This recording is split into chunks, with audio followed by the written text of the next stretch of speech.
আজকে আমরা সুদের হার নির্ণয় করবো। এখানে বলেছে 5,000 টাকার 6% মাসিক সুদে, এখানে প্রতি মাসে 6% সুদ হারে 8 মাসের সুদ কত হবে? দেখো এখানে আমাদের সুদ বের করতে গেলে আমাদের একটা ফর্মুলা ব্যবহার করবো। ফর্মুলাটা কি?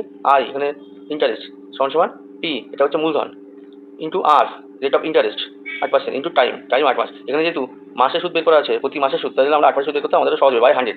তাহলে আই সমান সমান আমরা লিখবো পি হচ্ছে 5,000 into rate of interest 6% into time কত বলেছে? 8 মাস। 8 মাস বাই এখানে 100, শূন্য শূন্য যদি কেটে যায়, আই সমান সমান কত হচ্ছে?